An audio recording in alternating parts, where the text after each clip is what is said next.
Ei, que legal! Penúltima live da maratona com olhares sobre diversos territórios.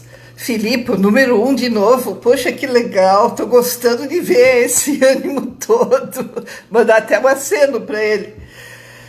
Bem, hoje nós temos o Décio Coutinho, que é um amigo muito querido já de bastante tempo e que tem uma proposta muito boa. Ele tá bem envolvido já há muitos anos com a questão da economia criativa, tem um currículo maravilhoso. Vamos ver, tá chegando aí, Décio.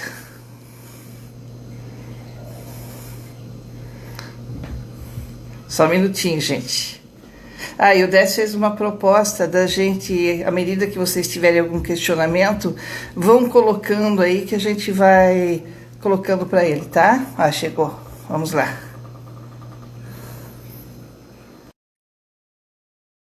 Chegando.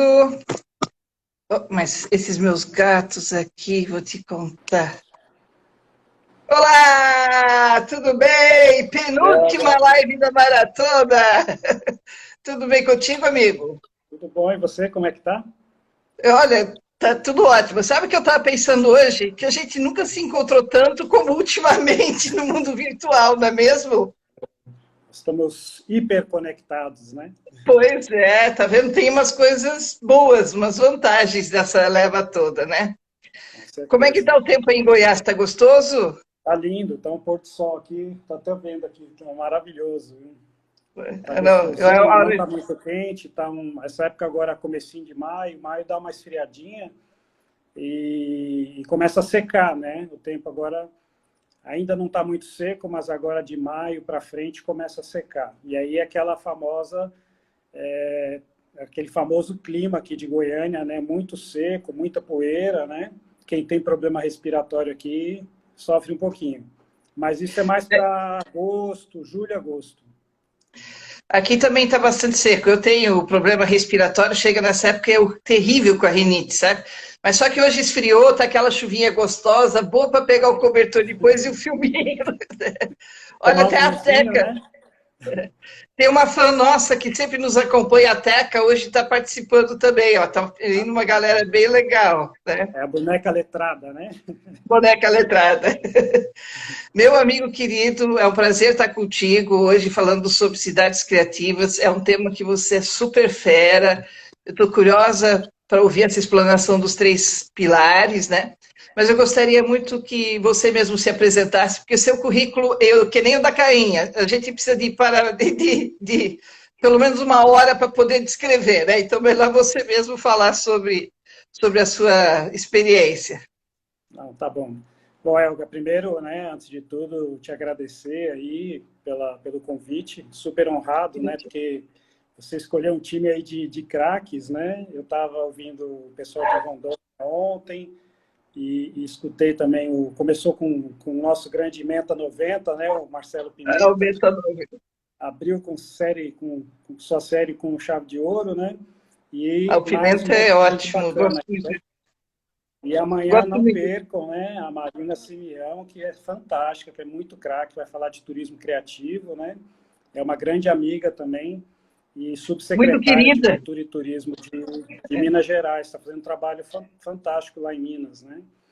Bom, também agradecer a todo mundo que está aí. Eu já vi aqui o Luiz Carlos, colega lá de São Paulo, já vi a Claudiana da Bahia, Gigi, Teca, tanta gente bacana, Keila, né? Então, eu não vou falar todos, a Marta aqui de Jandaia, muita gente bacana aqui.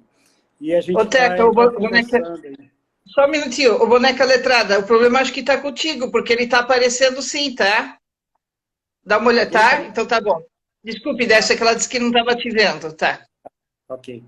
Bom, então, eu acho que uma das principais motivações que me trouxeram aqui hoje é uma atividade que eu realizo já desde 2013, que acho que é talvez o mais significativo e mais importante dentro desse tema das cidades criativas. Porque eu atuo com economia criativa, né? e atuo também com essa abordagem da economia criativa com ênfase no desenvolvimento territorial. E aí surge a questão das cidades criativas. E desde 2013 eu realizo um evento que é uma liderança minha, sempre tem muitos parceiros e muita gente junto, que é o Fórum Internacional de Cidades Criativas. O Fórum Internacional de Cidades Criativas, ele já aconteceu em 4 edições. Ano passado foi a 4ª, e esse ano, talvez, bem provavelmente, a gente não vai conseguir realizar a 5ª, por 2 motivos. Por ser um ano de eleições, né? De campanha política, eleições, e esse evento que eu faço, ele é todo voltado para o município, para a cidade, então fica muito difícil você pensar em algo no segundo semestre, né, devido à crise da pandemia, que é o segundo motivo, dentro de um período onde provavelmente a gente vai ter eleição. Então, esse ano pode ser que a gente não consiga fazer, mas certeza que no ano que vem a gente vai fazer a nossa 5ª edição do Fórum Internacional de Cidades Criativas.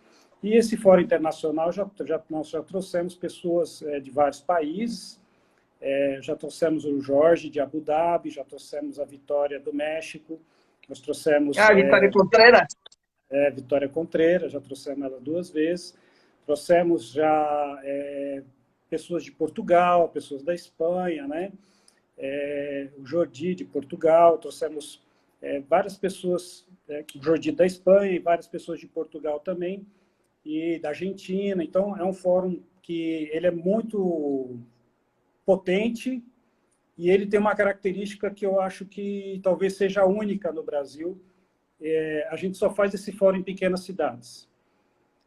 E quando eu comecei a ouvir falar em cidade criativa, eu vou falar um pouquinho dessa história aqui, a gente sempre escuta a Paris, Berlim, né, Hong Kong, Singapura, assim, grandes cidades, Lisboa e tal, e Barcelona, e eu pensando, gente, mas a gente tem tanta criatividade nas pequenas cidades, a gente tem tanta né, atividade rica no campo, nas cidades com características rurais, principalmente aqui no estado que eu moro, que é em Goiás, e eu vejo, né, verdadeiros territórios criativos, e eu não vi isso no discurso de ninguém. Todo mundo que entrava com essa pauta das cidades criativas geralmente vinha falando de mega cidades, de grandes cidades e de exemplos que eram muito interessantes, com certeza, mas que não dialogavam com uma realidade que eu enxergava nas pequenas cidades, também muito criativas, né? Então, eu comecei a trabalhar essa questão num fórum internacional. A gente fez os dois primeiros em Rio Quente, que é uma cidade pequenininha, tem 5.000 habitantes, mas é uma cidade que tem muito turismo, né, por causa do Rio Quente, perto de Caldas Novas, aqui em Goiás. Depois fizemos em Silvânia, que é uma cidade também bastante pequena, se eu não me engano, cerca de 11.000 habitantes. E a 4ª edição nós fizemos em Arraias, no Tocantins. E esse foi emblemático, porque o Tocantins é um estado relativamente novo, né, e tudo acontece em Palmas. E aí, quando a gente acertou com o prefeito de Arraias, conseguiu a parceria lá do Sebrae, dos parceiros locais, aí todo mundo começou a vir imprensa de tudo quanto é lugar do Brasil, e principalmente de Palmas, do Tocantins, falou assim, por que vocês estão fazendo um evento internacional em Arraias, né? O que é Arraias? Onde que é Arraias? Aí o pessoal começou a levantar essa curiosidade. E Arraias é uma cidade que é linda, uma cidade histórica, que tem uma tradição quilombola secular, que tem, né, doceiras, que tem biscoiteiras, que tem assim, uma riqueza extraordinária, é um polo turístico muito interessante, com muita água, montanhas, etc. Então, assim, tem todas as características de uma cidade criativa, mas a gente não escuta esse discurso no Brasil. E aí eu acho que essa experiência minha é que me traz aqui hoje, né? E aí eu vou falar um pouquinho mais para frente de como a gente acredita que pode ser esse trabalho nessas cidades criativas, principalmente nas pequenas cidades do Brasil. A Marta Brito pôs uma observação aqui, que maravilha, cidades pequenas são ricas em poesia, gastronomia e cultura, porém não se reconhecem. Muito bom isso, Décio, eu também achei muito interessante. E qual é o que você considera, até onde é uma cidade pequena? que é uma cidade Olha, pequena dentro do... é, isso é interessante também porque quando a gente traz pessoal de outros países, né? Aqui no Brasil, uma cidade de 50 mil habitantes, eu entendo que é uma cidade pequena, né? 80 mil para baixo, 80, 70, 50 mil para baixo, a gente entende que é uma cidade pequena. Mas isso na Europa não é. Na Europa você, né, tem grandes cidades com essa população. Então, quando eu falo cidade pequena, eu trago a realidade do Brasil, né? E só tô lembrando aqui, a Marta falou sobre essa questão de não se reconhecer. É uma experiência muito legal, a gente vai conversando aqui, vou lembrando, né? Quando eu trouxe o palestrante de Abu Dhabi, que é o Jorge, ele é um português, mas que ele trabalha na Secretaria de Turismo e no Ministério de Turismo e Cultura dos Emirados Árabes. E aí a gente é muito amigo e tal. E o Jorge, eu vim buscar ele no aeroporto e fui levando ele para Silvânia, né? Eu falei, ó, Jorge, você vai pegar a estrada, você não vai ficar em hotel 5 estrelas, é cidade pequena, né? E o legal da cidade pequena é isso, porque a cidade inteira se mobiliza, né? E você vê o resultado rápido, né? E o Jorge veio na estrada e eu via ele olhando para o céu, né? E o tempo todo ele com a cabeça do carro assim, olhando para o céu, olhando para o céu. Aí eu falei, Jorge, posso fazer uma pergunta? Por que você está olhando tanto para o céu? Tem alguma coisa assim que está te incomodando? Está tendo algum problema? Eu posso ajudar alguma coisa? Ele falou assim, não, porque lá em Abu Dhabi a gente não tem nuvens. Não tem nuvens? Não tem nuvens. É um ano inteiro, não chove. Não chove nem um dia do ano. Anos e anos seguidos sem chuva, porque é deserto, né? E aí ele falou assim, eu tô aqui maravilhado com as nuvens de vocês aqui, né? Ah, que Então, interessante! quando a Marta fala isso, né? A Marta fala assim, as pessoas não dão valor, né? E às vezes precisa vir alguém de fora para falar assim, ó, as nuvens que vocês têm são bonitas, né? Que é uma coisa que a gente tem, que é comum, que para a gente sei lá, às vezes a gente nem dá importância, né? E para quem vem de fora, dependendo do lugar do mundo que ele vem, a nuvem é um atrativo, é um diferencial. Uma outra coisa também que eu lembrei de uma outra viagem que eu trouxe uma pessoa de outro país e levei lá para a Chapada dos Veadeiros, né? E ela falou para mim assim, sabe qual é o maior recurso que vocês têm aqui em Alto Paraíso, na Chapada dos Veadeiros? Eu falei, não. Qual que é? A cachoeira? Ele falou, não. São as araras? Ele falou, não. É o silêncio. Silêncio, olha só. Silêncio. Você não vê o barulho de sirene, de ambulância, de tiro, de gente bagunça na rua, de música, de som automotivo, de nada. É o silêncio que vocês têm aqui. É o maior recurso que a cidade pode explorar. Você pode trazer escritores, você pode trazer cientistas, pesquisadores que possam ficar aqui com silêncio e trabalhar suas produções, né? Então, são coisas que eu vou lembrando aqui e você vai perguntando aí. Não, muito interessante isso, né? Os diversos olhares que as pessoas têm. Por isso que a troca é interessante, né? A troca, você ter essa troca de ideias com outras pessoas de outros territórios, esses outros olhares, porque às vezes tem uma coisa que está óbvia, parece óbvia para você, mas não é no outro, né? E Muito todos legal. dizem, todos os palestrantes que eu trouxe, não só de outros países, mas também de outros estados brasileiros, em todas as edições, em todas as pequenas cidades que eles foram, eles todos ficaram muito bem impressionados, maravilhados, sabe? Com cada cidade com a sua característica, com a sua peculiaridade, é a comida, é a dança, é a roupa, é o artesanato. Então, assim, a gente às vezes precisa vir alguém de fora para falar assim, o que vocês têm aqui é bom, né? Ô, Décio, você nunca pensou em escrever um livro? Porque você é uma das pessoas, quer dizer, eu acho que é a pessoa que eu conheço que mais conhece dessas singularidades culturais do Brasil, essas escondidas, essas preciosidades, né? Não conheço ninguém que tenha essa tua experiência e esse teu repertório. Você nunca pensou em documentar ou falar sobre isso, pelo menos? Porque você fala dessas cidadezinhas, dá vontade de pegar a mala e ir correndo, sabe? Né? Pegar a estrada.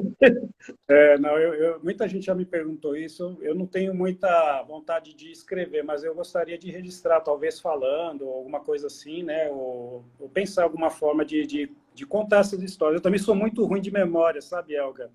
Eu ontem estava ouvindo uma live com a Karina Zapata, de Recife, e a Marina Simeão, de Belo Horizonte, e elas contando de histórias que eu estava com elas, né? há 10 anos e eu já tinha me esquecido. Eu falei, cara, é mesmo, eu participei disso, eu participei daquilo, né? Tanta coisa que a gente vive. E eu estou num momento assim que eu lembro do que eu tenho aqui hoje, pensando no futuro, e de vez em quando eu lembro um pouquinho do passado, né? Então, esse resgate das histórias é bem interessante. Eu Mas eu achei, vou falar... eu ia perguntar para você quando é que a gente se conheceu, que eu não lembro. Eu sei que faz um tempão, mas também não Ó, lembro. eu acho que a gente Acho que foi foi em pelas redes Vitória, né? sociais, né? A gente começou pelas redes... foi em Vitória, no Acho FIC que lá. foi em Vitória, lá Foi em no Vitória. Fórum de Criatividade e Inovação, Isso, né? isso. Mas, E depois, a partir dali, a gente começou, né? isso. Mas faz o quê? Uns 10 anos por aí? Deve ter uns 10 anos já. Deve fazer uns 10 anos mesmo. Não, depois a gente começou a acompanhar, né, essa trajetória. Nossa, eu acho tão enriquecedora. Eu fiquei bastante triste com a sua saída do Sebrae, porque eu acho que você fez uma movimentação tão legal em Goiás. Eu me lembro de Tem que dar Pirinópolis ali. espaço para os mais jovens, né? Ah, eu lembro que você fez um trabalho muito interessante em Pirenópolis, que tem o quê? Cavalhada? Alguma Tem coisa as, do tipo ali? tem as Folias do Divino, as Cavalhadas. Pirenópolis é uma cidade criativa, né? Uhum. Pirenópolis chegou num ponto que todo fim de semana, do ano inteiro, agora não, obviamente, mas em épocas normais você chega lá, tem uma feira de literatura. Você vai no outro fim de semana, tem uma feira de gastronomia. Você vai no outro fim de semana, tem um festival de música. No outro tem de fotografia, no outro tem de teatro. Então, é uma cidade muito parecida com Paraty, que tem uma riqueza gastronômica, tem cachaça, tem um patrimônio, né, histórico, arquitetônico maravilhoso e toda uma efervescência cultural diariamente. Fim de semana muito intenso, né? É bem interessante a cidade mesmo. Eu estou vendo aqui o Glauber do Ceará, tanta gente bacana aqui, não vou conseguir citar todo mundo, a Vanessa, né? Lá, nossa parceira lá do Sul. Vou contar Diga um uma pouquinho de coisa, uma história, posso? eu ia te perguntar da viola, mas acho que esse pessoal todo aí conhece já, né? A Eu vou história da contar um viola. pouquinho de como eu cheguei nessa história das cidades criativas, né? Ótimo. Em 99, que já tem um tempinho, né? 99 tem o quê? 21 anos, né? Há 21 anos, eu estava trabalhando no Sebrae, e o Sebrae Nacional lançou um programa que o Glauber, que está aqui, inclusive, participou também, chamado Cara Brasileira. Cara Brasileira. Qual que era o objetivo? Foi um primeiro programa estruturado dentro do sistema Sebrae, do Sebrae Nacional, junto aos estados. Vários estados, né, já atendiam grupos de cultura e já tinham um trabalho importante com artesanato, com turismo e tal. Mas um programa voltado especificamente para a questão da cultura brasileira, de forma estruturada, nos 27 Sebrais, foi a primeira vez esse programa Cara Brasileira. E eles fizeram uma seleção no Brasil inteiro para a participação de técnicos de todos os estados. Cada estado ia ter 2 vagas por estado, então ia ser cerca de 50 pessoas, mais ou menos. E eu passei, quando eu estava no Sebrae Goiás, eu passei e fiz parte desse programa Cara Brasileira. Eles contrataram, na época, o Domenico De Masi, que é um sociólogo italiano, né, que trabalha na Universidade Sapienza de Roma, escreveu um livro muito conhecido que chamou Ócio Criativo, e nós ficamos praticamente 9 meses diariamente com o Domenico De Masi. Parte desse foi um curso de capacitação que preparou esse time, vamos dizer assim, esse time de elite do sistema Sebrae, né, 2 de cada estado, para pegar esse programa e cada um voltar e implantar no seu estado, no seu Sebrae estadual. Então, tinha gente de todo o Brasil, eu acho que só tinha 1 ou 2 estados que não participaram, e a gente ficou durante 9 meses recebendo uma carga de curso assim, sobre cultura, criatividade, todas essas questões que hoje a gente fala tanto aí, né? E o Domênico à frente, o Domênico comandando com um time de professores lá da Itália e alguns professores também brasileiros. E em 2001, na finalização desse curso, nós fomos fazer um período teórico-prático em Roma, na Itália. E nós ficamos lá para conhecer, na época, uma das pautas mais importantes para as micro e pequenas empresas era entender essa questão do território. E a Itália tinha essa referência que eles chamavam de distritos industriais, distritos criativos, que foi a primeira vez que eu tive contato com essa relação da economia com o território dentro dessa configuração dos distritos italianos, principalmente na região norte da Itália, na Emília-Romana, e também em várias outras regiões. E nós visitamos a Ilha de Capri, que era um distrito turístico, cultural e turístico. Foi o único de todos os distritos que nós visitamos que tinha essa pegada da economia criativa. Tinha a Costa Amalfitana, a gente visitou vários lugares belíssimos, mas lá em Capri era bem exclusivo nessa questão do turismo e da cultura, né? E aí volto para o Brasil, volto para Goiás, e a gente discutindo a questão dos arranjos produtivos locais, que estava começando nessa época de 2000, 2001, 2002. Então, a gente participou da formulação do conceito de APL, o que é um APL, e trabalhamos toda essa introdução desse conceito no país inteiro. E aí eu voltei para Goiás e implantei um programa que seria o Cara Brasileiro em Goiás, né? E a gente começou a trabalhar com pesquisa, fizemos uma iconografia do Estado. Então, assim, é muito importante, a gente está trabalhando aqui na nossa live com pessoas do Brasil inteiro, que as pessoas deem importância a essa questão da pesquisa. Nós fizemos 2 pesquisas, uma pesquisa prospectiva sobre quais negócios poderiam ser ativados dentro desse conceito de economia criativa, e uma pesquisa gráfica de quais elementos e quais ícones do estado de Goiás poderiam ser agregados a produtos e serviços goianos, né? E aí saíram esses 2 materiais que até hoje são uma referência dentro do estado aqui, as pessoas usam bastante, e até hoje são bastante úteis e atuais, né? E assim Vocês não usaram nada daquele inventário participativo que a Sônia mencionou há pouco tempo, não entrou nessa proposta? Vários inventários participativos. Na época, a gente nem sabia que tinha esse nome, né? Na época, a gente trabalhou muito com o IFAM, e o IFAM tinha uma metodologia que ela chamava de INRC, que era Inventário Nacional de Referências Culturais, e eles repassaram para um time do SEBRAE, que eu também participei e peguei essa metodologia do INRC, que é um inventário não participativo, né?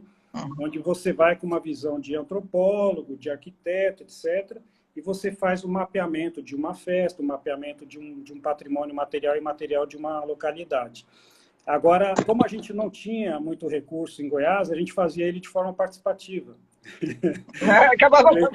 Então, a gente acabou fazendo o que ela comentou na live dela, a gente fez aqui, mas não dava esse nome, né? A gente fazia participativo, era o inventário, era participativo, mas não tinha esse nome dali. E sempre deu muito resultado e foi muito bacana, como ela também citou, né? Bom, é isso. Fiquei apaixonado. Eu fiquei apaixonada quando na live dela ela falou sobre a gente poder usar esse inventário como uma ferramenta, né, para as aplicações que nós temos. Eu achei isso super legal, por isso que eu te perguntei se você já usava isso antes. A gente usou, eu lembro de a gente entrevistar, aqui tem uma festa chamada Folia de Reis, né? Folia de Reis, Folia do Divino, eu estou vendo até a pombinha aí atrás de você, né? Aqui tem, está raro, mas ainda tem, uma ou outra apresentação ainda aparece, mas está cada vez menos, né? Hoje talvez seja aqui no estado de Goiás a manifestação mais presente. É raro você ver um município que não tenha, você vê centenas de folias girando no estado inteiro, é bem presente ainda, né? Inclusive algumas ainda cantadas em latim. Você ainda acha olha. Você vai no município lá e você vê o pessoal cantando em latim a folia, como era cantada há 200 anos atrás, né? E aí, a gente estava fazendo um inventário participativo desse numa cidade do interior, entrevistando um líder de uma folia.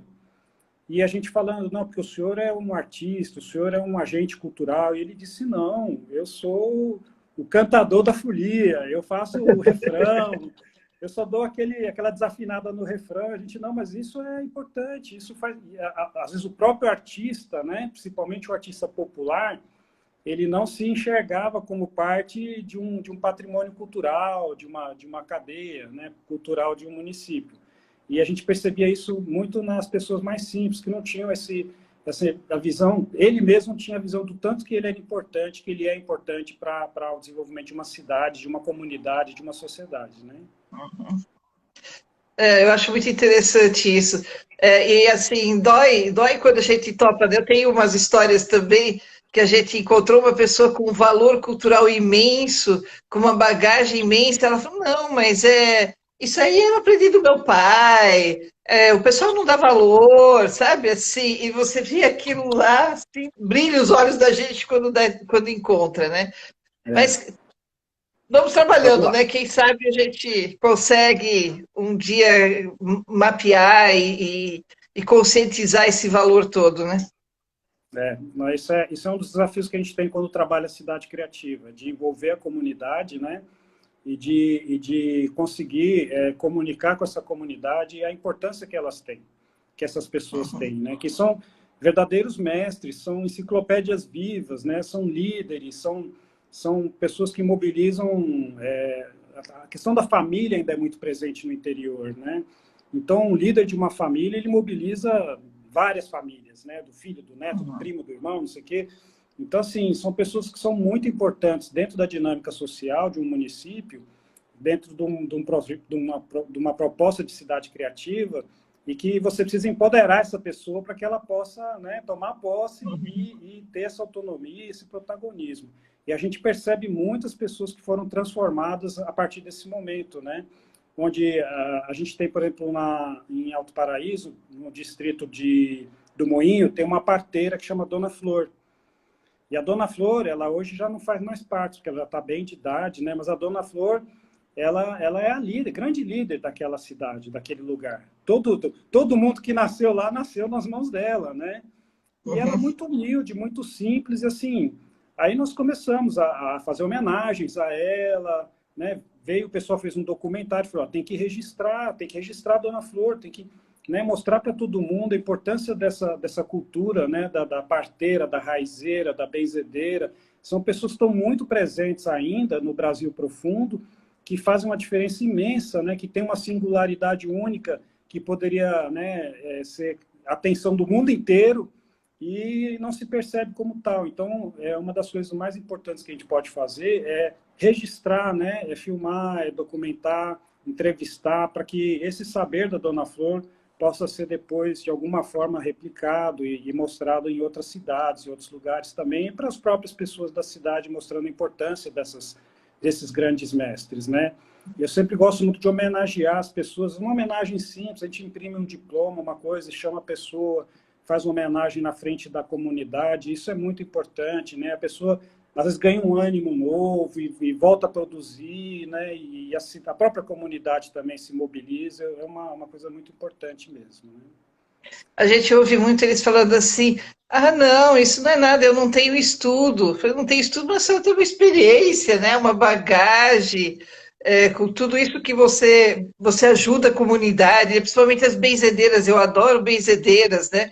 E agora, recentemente, elas foram reconhecidas, né? Como acho que na área da saúde, né?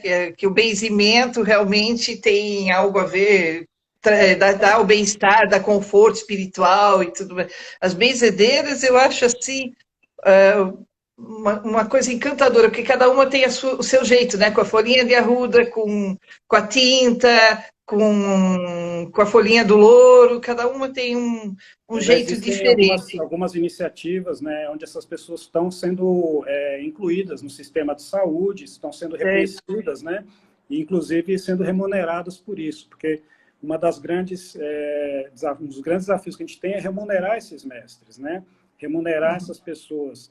Então, uma das coisas que a gente sempre tenta fazer uma oficina de transmissão de saberes, onde a ah, gente que interessante. convida o mestre para sentar junto com os mais jovens, né? E ele faz essa oficina transmitindo o saber que ele tem, e aí é o momento que ele transmite, ele recebe uma remuneração por isso, né? É valorizado pelo saber dele. E isso é uma estratégia que alguns lugares criam, né? A bolsa mestre, uma política pública onde ele recebe uma bolsa, ele tem uma responsabilidade de ministrar uma oficina por mês, alguma coisa assim. Então, é o alicerce de uma comunidade, né? A fundação são esses sábios, esses mestres que estão lá. E o nosso trabalho com a cidade criativa, primeiro, é mapear essas pessoas, descobrir onde elas estão, porque tem muita gente desconfiada, né? Tem muita gente que fala assim, essa Elga branquinha, loirinha, chegou aqui no meu quilombo, o que você vai Veio fazer aqui aqui querer na dizer minha... o que eu tenho que O que você fazer. vai fazer aqui na minha comunidade cigana? O que você está fazendo aqui na minha aldeia indígena, né? E aí o pessoal fica meio desconfiado, às vezes não fala tudo, não conta onde estão as coisas, com razão, porque tem uma um processo histórico, né, de perseguição e etc. E aí a gente tem todo né, um jeito para conseguir chegar nas pessoas, para conseguir encontrar, né, esses diferenciais culturais que cada localidade tem, valorizando assim a sua cultura e a criatividade. Eu queria só, daqui a pouco a gente vai entrar nas perguntas, mas só para falar uma coisa que eu acho importante destacar nessa live nossa aqui.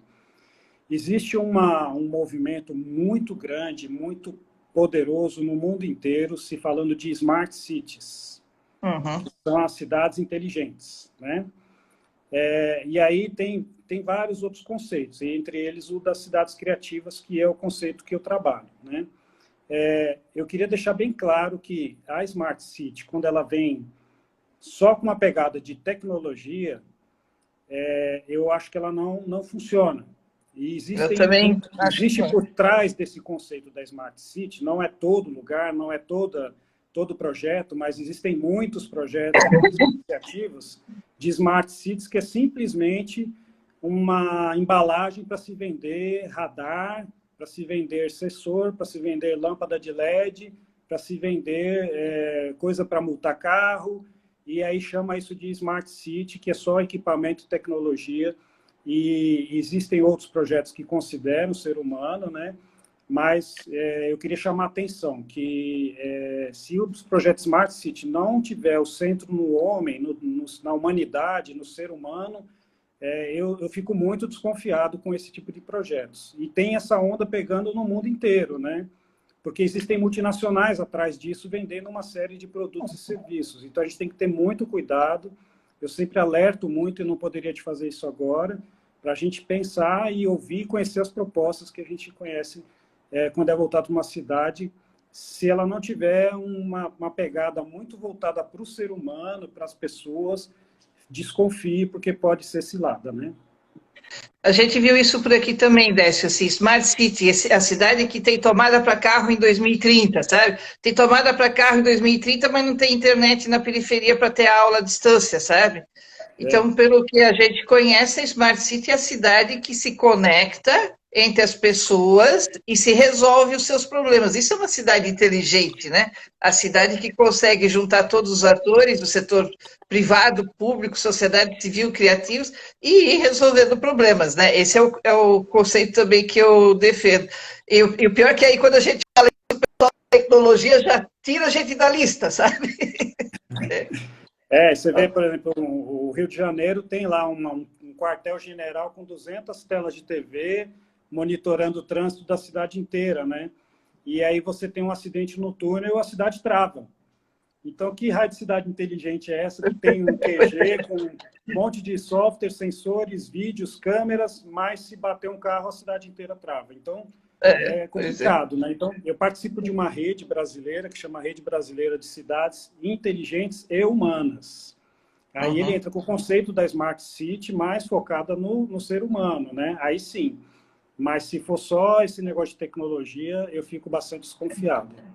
Quer dizer, a tecnologia, ela vem para auxiliar, né, para ser uma ferramenta, e não para ser o vetor principal da cidade inteligente, né? Então, a cidade se resolve e vai buscar na tecnologia ferramentas para ajudar. E aí, a gente está vivendo uma inversão de valores, né? O pessoal coloca a tecnologia na frente, né? Odécio, tem uma moça aqui, Marta Brito. Ela fez uma colocação, conhece, tá? Resgatar as tradições e integrar com as escolas, literatura viva. Ah, Décio, precisamos do seu trabalho. Bateu um monte de palminha. Já pensou que legal a gente ter aula com o mestre do saber? Já pensou que ideia seria isso? Né?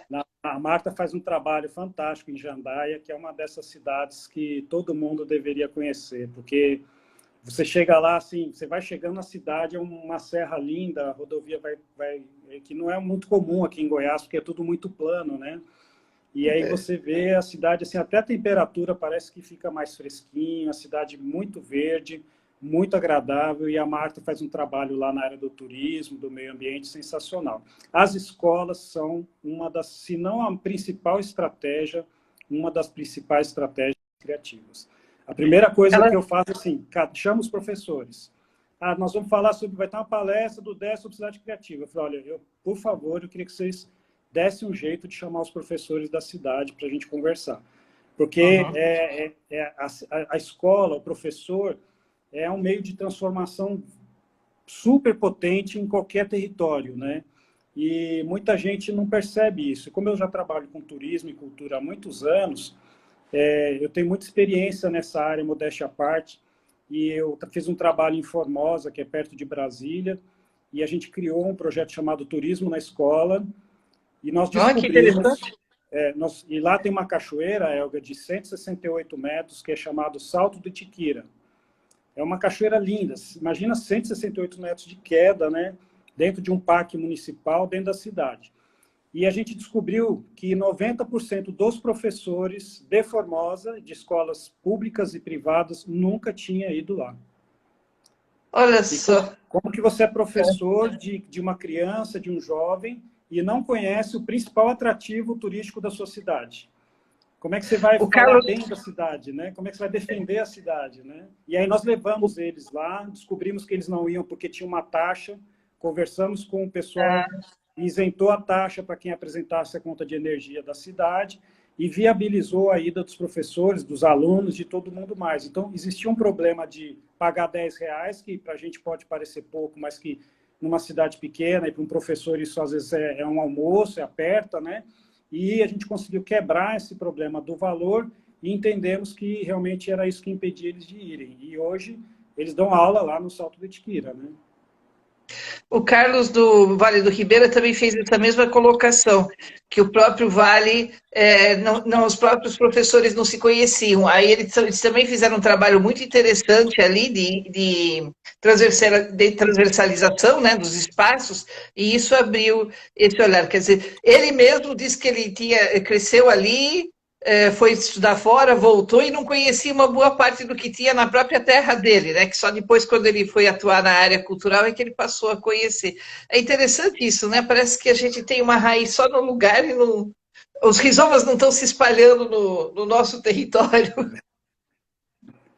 Eu estou vendo um monte de gente bacana aqui, Eliane, lá de Minas, Karen, Eli, Sônia, Martinha, já falamos, Jair, Emerson, Danilo, lá da Paraíba, meu primo Sônia Marcão, Regina querido, Macedo, olha só.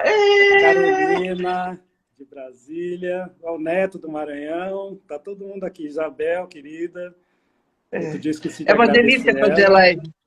Eu Rafael, adorei eu adorei. Valber, pode falar. Você sabe que se não fosse o coronavírus, ele deu um empurrão, né? Essa questão da tecnologia, ela estava sempre acessível, estava ali, mas a gente ficou na nossa zona de conforto, né? Na onde nós estávamos. Esse empurrão que o corona deu, eu acho que estreitou tantas relações, porque você vê, ultimamente, quantos trabalhos nós temos feitos, né, Décio? Através dessas conexões de live de vários estados, trocando ideias. Realmente tem todo como diz uma amiga minha, toda coisa ruim que acontece para a gente tem algo que nos faz melhor, sabe? Né?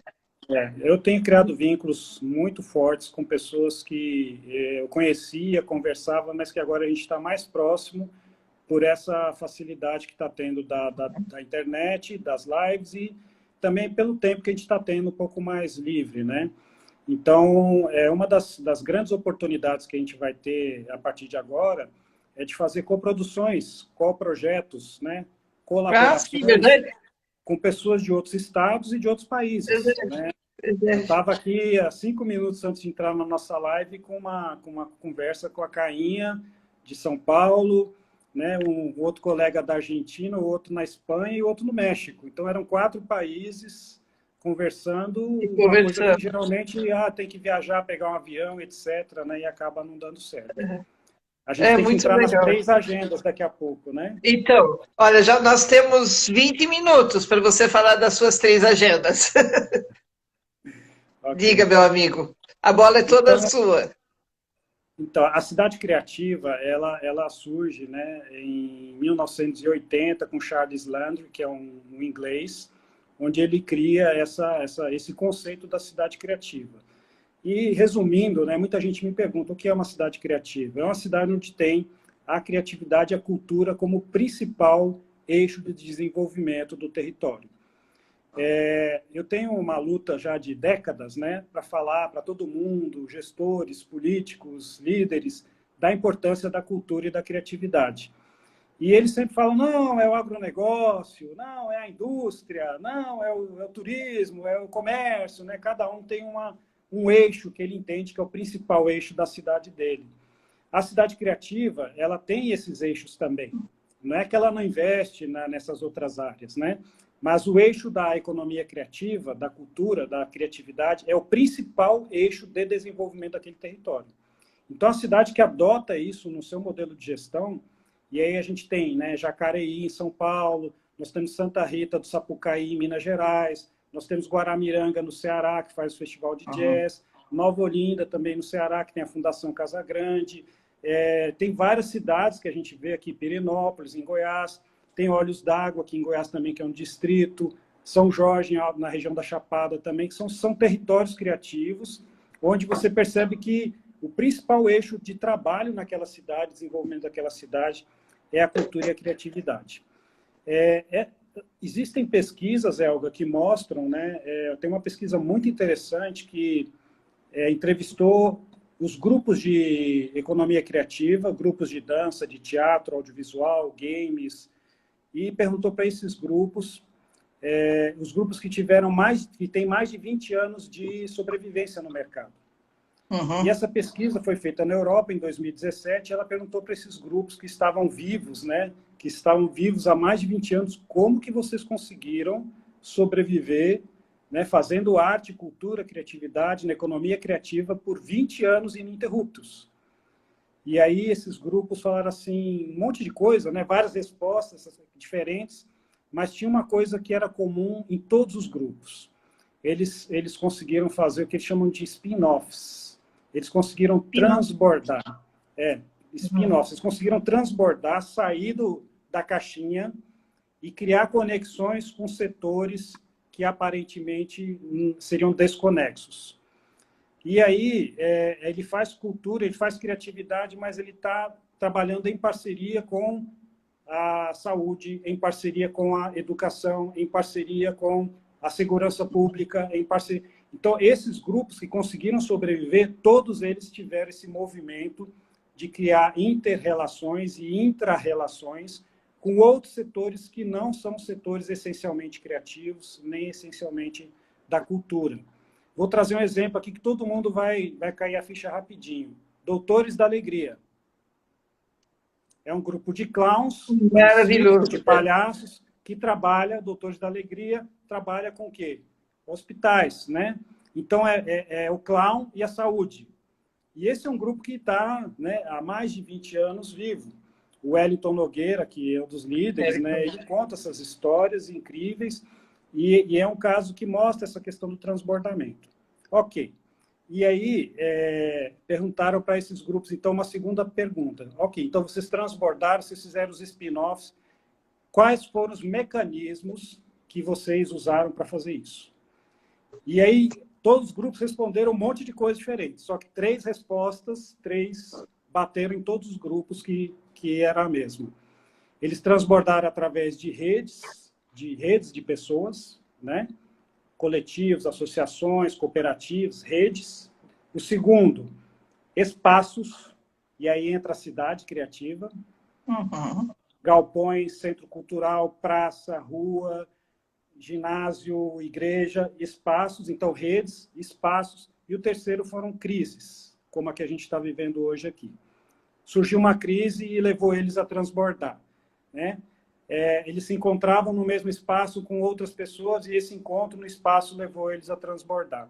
Eles conseguiram, através de redes, transbordar. Então, olha a importância de um território, de uma cidade, para o desenvolvimento, no caso, esses grupos que há mais de 20 anos estão trabalhando dentro dessa área da economia criativa.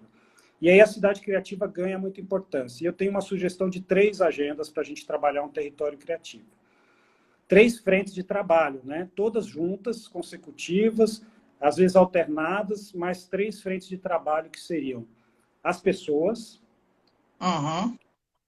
Então tem que ter uma agenda para as pessoas da cidade, os talentos, que a gente chama os talentos, né? As pessoas. Então, o que é essa agenda? Daqui a pouco eu vou falar. Segunda agenda, economia. A gente não pode trabalhar um plano de economia criativa de Joinville sem trabalhar as pessoas de Joinville. E as pessoas é todo mundo, né? Comunidade, não é só empresário, não é só CNPJ, mas é todo mundo. Uma agenda para as pessoas, uma agenda para a economia local, e aí focada na economia criativa, e uma terceira agenda para o território.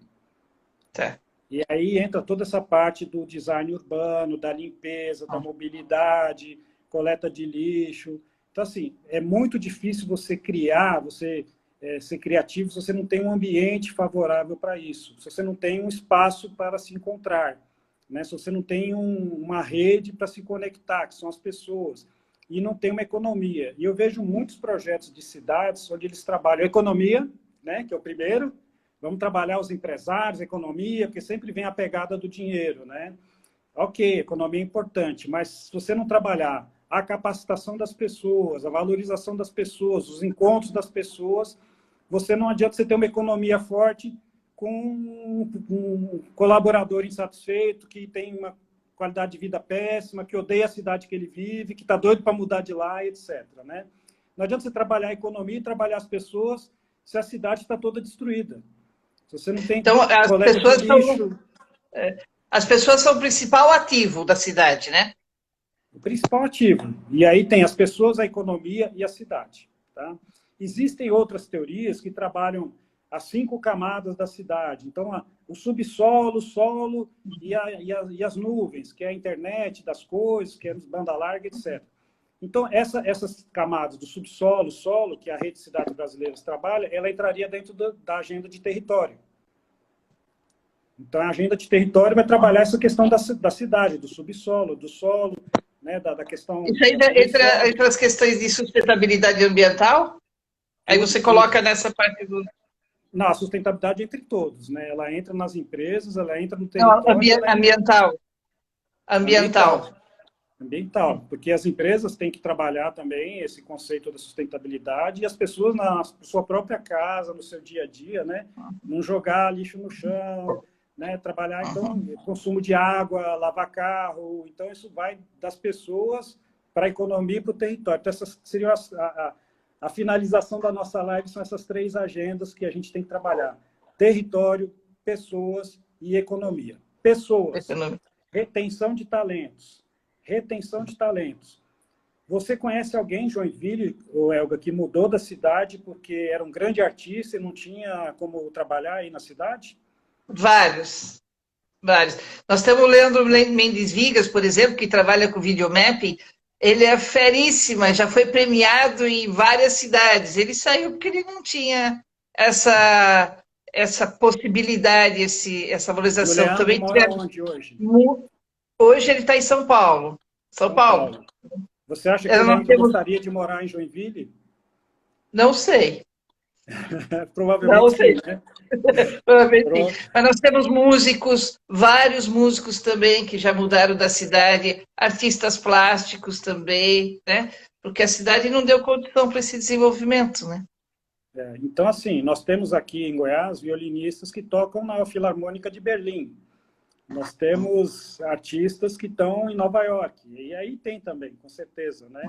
Então, quando a gente fala de pessoas, o primeiro desafio é criar condições para reter esses talentos.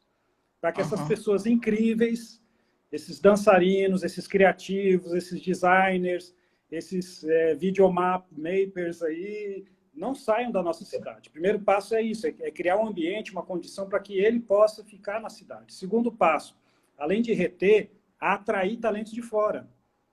Quer dizer, é um lugar tão legal, a minha cidade é tão bacana, que as pessoas estão olhando, opa, como é que eu faço para mudar para aí? Tem jeito de trabalhar aí?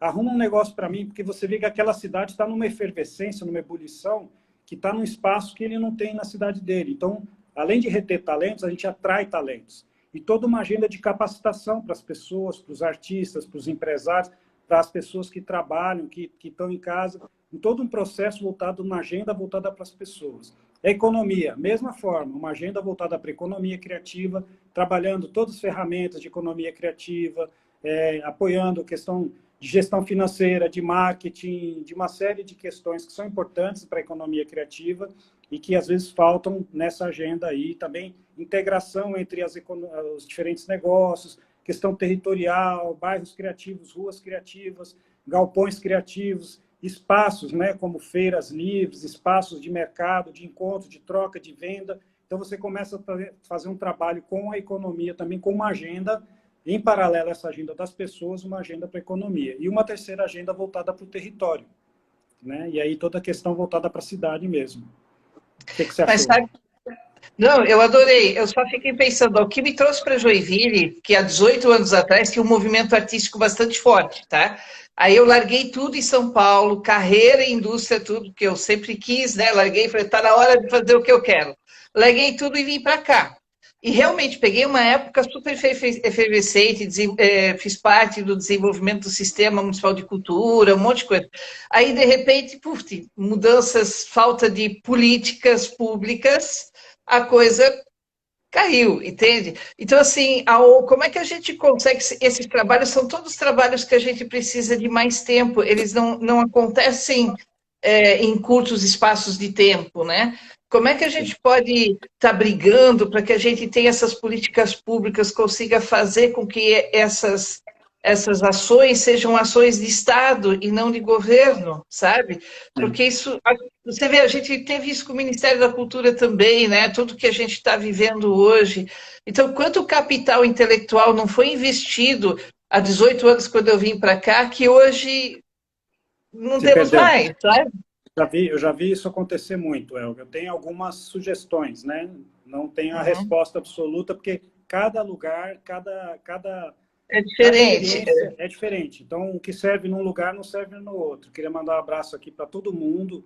Antes que eu esqueça, está aí a Rose, nossa amiga O Rose, Rose São está aqui Paulo, também, Leandro de Rio Verde, nosso presidente da Goiás Turismo, Maria secretário estadual do Luísa. Estado, Fabrício, Fernando, a Martinha, Bruno, tanta gente bacana aí, Andréia, nossa amiga do Senar.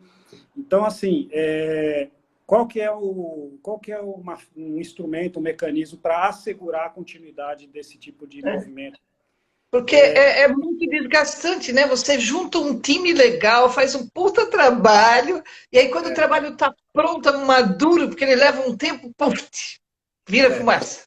Como eu trabalho com o meu trabalho, eu já falei para todos, né, que é focado nas pequenas cidades, eu adoto uma metodologia que eu comentei com você, né, que é uma metodologia que eu construí, de minha autoria, que ela se chama Giros Criativos. Uhum. Giros Criativos é a metodologia que eu uso e que ela, de uma certa forma, assegura essa continuidade. Por que o nome Giros Criativos? Por causa do giro de folia, né, que eu comecei falando lá no nosso comecinho da live, que aqui em Goiás a gente tem muita folia, folia de Reis, folia do Divino, e a gente, quando vai para uma cidade pequena e fala sobre a folia, as pessoas entendem. Quando você chega falando sobre cidade criativa, diagnóstico, planejamento, aí as pessoas não ficam olhando assim, entende, mas parece que não dialoga, né? Então, para a gente conseguir trabalhar essa ecologia criativa, esse ecossistema criativo, eu estou sugerindo essa metodologia que eu trabalho chamada giros criativos. O giro da folia, ela tem na segunda etapa dela, a terceira etapa dela é o estabelecimento dessa rede de governança. Uhum. Eu acho que todo movimento desse, ele só prospera se a gente conseguir estabelecer uma governança nesse ecossistema. Essa governança, ela pode e deve ter a participação do poder público, mas ela não é majoritária do poder público, ela é majoritária da sociedade. Se for para dividir em percentual, é 1/3 de poder público, 2/3 da sociedade, no máximo. Senão ele Né? perde força, né? Senão vira Senão ele aqueles fica na mão do conselhos poder público. que o conselho o presidente é o secretário e todo mundo trabalha na prefeitura e a coisa não avança, né? Então, essa governança local, como minha metodologia é baseada no giro de folia, eu chamo ela de folia, que é o momento que a gente estabelece a folia. A folia é força local de inovação e ação. A tradução do FOLIA, né? Força local de inovação e ação. Então, participam dessa folia as lideranças, a representação do governo municipal e trabalham os parceiros também, que são importantes para que essa folia aconteça. Então, o giro da criatividade, que é a metodologia que eu adoto, ela segue o modelo do giro de folia. O giro de folia, não sei se você já participou de algum, ele Eu já começa com a vi. alvorada. Começa com a alvorada bem cedinho, de madrugada, 5 horas da manhã, né? Tem a Uhum. alvorada, onde eles servem um café da manhã. Então, o nosso primeira etapa do giro criativo, que é a metodologia que eu construí, é a alvorada da cidade. Uhum. Então, o primeiro momento é assim, vamos acordar, moçada. Existe um negócio chamado Cidade Criativa. Vocês querem conhecer Uhum. mais sobre isso? Economia criativa, o que é isso? É importante? Isso dialoga, não dialoga com vocês? Porque a gente não adianta querer enfiar as coisas goela abaixo que não funciona, né? Tem que ser um processo dialogado, você apresenta a proposta, que é essa alvorada, e pode dar certo e pode não dar certo. Então, a alvorada é o despertar do território para o tema da cidade criativa. É a primeira etapa das 5 etapas do giro criativo. E aí as outras etapas são as cantorias e a partida, que é o segundo momento. Você fez alvorada. Geralmente essa alvorada é uma palestra de sensibilização. Quando as Uhum. pessoas me perguntam assim, quem é o público? Eu falo, é comunidade. Eu Uhum. quero falar com o artesã, eu quero falar com a cozinheira, eu quero falar com a professora, eu quero falar com os alunos, eu quero falar com as lideranças religiosas, com os grupos empresariais, mas o foco é a cidade, a comunidade, principalmente a comunidade de pessoas que são multiplicadoras, né? Então, essa alvorada é uma palestra, é um momento inicial onde a gente explica o que é a proposta, o conceito da cidade criativa, como é que isso acontece. Um segundo momento é o Fórum Internacional, onde a Um gente fórum entra, internacional. porque aí as pessoas falam assim, nossa, existe esse negócio de cidade criativa? Nossa, aqui na minha cidade a gente pode ter a cidade criativa? Como que eu faço isso? Aí você traz um fórum internacional, onde vem uma pessoa, por exemplo, do México, falar como que ela está trabalhando a cidade criativa numa comunidade indígena lá no México. Uhum. As pessoas que eu trago para o fórum são pessoas que trabalham em pequenas cidades. Aí vem a Uhum. Regina da Paraíba falar como que ela está trabalhando a região do Brejo, Areia, Uhum. Bananeira. Aí vem o Allenberg Quindins falar sobre a Fundação Casa Grande de Nova Olinda. Então a gente faz Uhum. um fórum nacional e internacional. Vem a Elga contar os casos de Joinville, né? Do museu e das comunidades que a Elga trabalha. O próximo você vai ser, nossa, você já foi convidada, mas a gente teve que cancelar o evento, né? Mas é isso. Então, esse segundo giro é o momento onde você traz casos de sucesso de todo o mundo, do Brasil e do exterior, para uma pequena cidade, entender como que ela pode, né? Poxa, então aquela senhora que continua sendo, né? Mas era uma senhorinha quilombola, hoje é uma chefe de cozinha que faz comida temática do quilombo lá para o Fábio Porchat no Rio de Janeiro. Então, assim, aí você começa a perceber que dentro da comunidade você tem grandes talentos que estão lá Gostei desse. adormecidos, perdidos, né? E aí você traz, Uhum. né, essa chefe que era uma senhora lá de uma comunidade perto de Arraias, no interior do Tocantins, que hoje está no Rio de Janeiro e é popstar. Então, assim, você começa a trazer casos que as pessoas se enxergam nele. Aí ela fala, opa, mas eu também sei fazer esse prato. Ah, eu também sei, né? Eu também posso fazer isso aqui na minha cidade. E aí, nesse fórum, você cria todo esse movimento. O fórum, ele é dividido em 2 momentos, ele termina com um projeto de design de território criativo. É uma oficina Ah, de que coisa. design que dura 2 dias, essa oficina, baseado nas falas das pessoas do fórum. Essa comunidade se tranca por 2 dias e a gente trabalha uma oficina de design de território. Como a minha Que cidade delícia. de Arraias, de Silvânia, de Rio Quente, de Olhos d'Água, de São Jorge, de Jandaia, né, do Ceará, de onde quer que seja, pode trabalhar o design desse território baseado nesses conceitos que eu escutei no Fórum das Cidades Criativas. E assim tem Meu mais 3 amigo. etapas pela frente aí, que o nosso tempo está acabando. Só temos um minuto. Olha, o do museu ainda podemos fazer uma live, que ele é legal para cidades pequenas também, viu? Sim. Meu amigo, quero agradecer muito. A gente podia ficar conversando com você assim, acho que até amanhã cedo, varando a noite, se pudesse, né? Porque essa sua riqueza, assim, é deliciosa A gente de continua, quem ouvir, de quiser falar participar. comigo, eu estou vendo algumas perguntas aqui, Décio Coutinho no Twitter, no Instagram, podem me procurar aí, Décio Coutinho, a Tá. gente pode continuar conversando, né? E a Elga também tem meus contatos. Isso. A Marina do Pão de Queijo também passou aqui, amanhã é com ela. Mais uma vez, obrigado, e deixo para você se despedir aí do pessoal. Não, pessoal, é só agradecer muito, espero que vocês tenham gostado e qualquer coisa, todo mundo sabe me achar aí, procura Décio Coutinho, que vocês me acham, e a gente, vamos continuar nossos giros criativos aí, Brasil afora, Muito bom. focados só em pequenas cidades, de menos de 80 mil habitantes, tá? Esse é o meu foco, Gostei não da ideia. trabalho com capital, vamos trabalhar no interior do Brasil profundo.